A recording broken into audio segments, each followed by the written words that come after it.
Well, coffee and tea, studies show they both have health benefits, yet one of them does have a slight advantage. Medical reporter Lorie Johnson tells us which one is the most healthy and why. If we're going to reach for a hot cup of something, which is healthier, coffee or tea? Both. They're actually both incredibly good for you. That's because they're both loaded with polyphenols, plant compounds that help improve the gut microbiome. Hippocrates, 2,500 years ago, the father of medicine, said all disease begins in the gut. And quite frankly, I believe that all disease begins and ends in the gut. Polyphenols have been shown to improve heart health and increase energy. Coffee contains the most polyphenols, particularly light and medium roast. One very large national brand, because of their dark roasting, virtually has no polyphenols in their coffee. And I won't mention the name. After coffee, for the most part, the highest polyphenol concentration is found in green tea, followed by black tea. It's generally healthier if you don't add anything to them. If you put any milk-based product, like half and half, like plain old milk, it completely binds with the polyphenols in both tea and coffee and makes them pretty worthless for you. If you have to lighten them, Dr. Gundry recommends non-dairy creamers like coconut milk. Sweeteners, both natural and artificial, can cause health problems, with the exception of non-GMO allulose. Allulose is actually a prebiotic fiber that actually lowers your blood sugars. In addition to polyphenols, both coffee and tea are chock full of cancer-fighting antioxidants. But coffee has more. Coffee also contains more caffeine, which, believe it or not, is generally considered healthy, especially for the brain. Coffee drinkers, for instance, have much lower dementia and Parkinson's disease than non-coffee drinkers. Too much caffeine, however, can interfere with a good night's sleep. So depending on the time of day, sometimes tea is the better choice. Black tea has more caffeine than green. I have 3 cups of coffee in the morning, and then I switch over to tea, and I have about 5 cups of tea. 2 of the healthiest, pu-erh and matcha. You got to make sure your matcha tea does not come from China. Most matcha tea does come from China, so buyer beware. It is loaded with heavy metals and other chemicals that you don't want. So in the coffee versus tea smackdown, coffee has the edge. But really, they're both winners.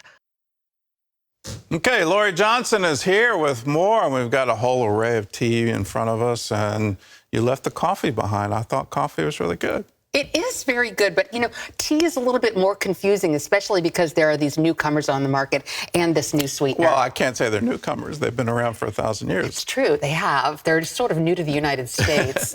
Okay, talk about the Chinese one, and this is pu-erh? It's actually called pu-erh. Pu-erh. Rhymes with Pooh Bear. That's how I remember. Pooh-erh tea. All right. So this pu-erh tea is special because it's fermented. And a lot of people will, a light bulb goes off when you say the word fermented, because we know that fermented foods are generally very good for our gut because they have those wonderful probiotics, the good bacteria. And we know that a healthy gut is directly related to strong immunity, especially this time of year. We're all thinking about ways to strengthen our immunity. And by the way, Gordon, as you know, and many of our viewers know, we have a whole booklet about how to build a better gut. It's called Build a Better Gut, and you can go to our website, cbn.com, to learn how to get a free one. Because it's fermented, it's got probiotics in it. That's the big selling point. Another really good thing about pu-erh tea is that it's been shown to lower cholesterol more than other teas, and some people call pu-erh tea nature's statin. Well, I can't pronounce it, but I have had it. It is an unusual taste. I like it. I drink it without anything in it. I actually make a pot, put it in the refrigerator, and drink a cup of pu-erh tea with my vitamins in the morning. Oh, so and then you I have it chilled. Yeah, and then this I have usually right around 1 o'clock in the afternoon because it does contain caffeine, and I'm sensitive, so I can't drink That it one says much too much. chocolate on it. Yeah, that's why I like it. It's chocolate change the pu-erh taste. tea. Yeah, so that's good. Okay, green tea. Now, I've actually had a Japanese tea ceremony with the brush, and they create a slurry out of it. Yes. And it's old. The samurai used to use it every day as a strengthener for warfare. Oh, yeah. So tell us about why we should. You've got this Matcha tea. You don't right. have the well, the that's brush. because I'm a cheapskate, Gordon. Okay. So what you want to do is get the nice bamboo whisk that they have at the wonderful Japanese restaurants, and I know I've seen that before too. It's really fun. But I got this at the dollar store. But what makes matcha tea so special, unlike other green teas, is you're actually drinking the whole leaf. Other green teas, you steep it in hot water and then you throw the leaves away. This is actually the whole leaf that is ground up into a powder that you mix with water. Okay, and it's like almost like a soup. It is, and it's actually a lot more concentrated. And so those wonderful health benefits that are in green tea are even concentrated here because you're having all the whole leaf. And it's also such a beautiful color, isn't it? Interestingly, about a month before harvesting, the growers cover it. And so that's what gives it this beautiful, bright green color, whereas other green teas are sort of like a brownish green. Okay, I'm kind of a tea snob, so I get tea from India and Darjeeling and single estate, not blends. Okay. Why should I change to these? Well, Dr. Gundry recommends these two particular brands. Actually, before I interviewed him, I drank pu-erh tea and matcha tea from a different company, but I said, tell me which ones you drink. And he says, these are the ones that I drink every day. And they both come from Japan, and he has some issues with tea from China, specifically matcha tea from China. He said that can be problematic. So these two brands come from Japan. Well, I've gotten tea from China, too. It's really good, and particularly Hunan province is phenomenal tea. So not every tea has this, but it's the green tea.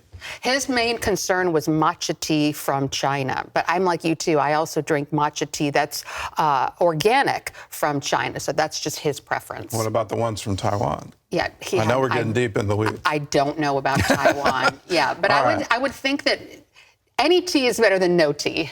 Okay, and what you're doing is you're building your gut. Absolutely, these polyphenols. And the green tea wonderful. doesn't have as much caffeine, so That's correct. in the afternoon, take that. What about the fermented tea? This has a little bit more caffeine, still less than coffee. So, and what you really want to watch out for, when you're talking about caffeine, problems with caffeine, espresso, and also some of these energy drinks, caffeine. You do? Yeah, but in the morning. Right. Yeah. So I'm now no coffee after 9 a.m. Oh, after 9 a.m. Okay. Yeah, My cutoff is like 1. So tea in the afternoon, coffee in the morning. Yeah. And you get the best of both worlds. Yeah, anyway. yeah, that's all right. Lorie, thanks for the info. And if you want to get that Protect Your Gut, all you have to do is go to cbnnews.com, and there'll be a place you can order. You can also go to cbn.com.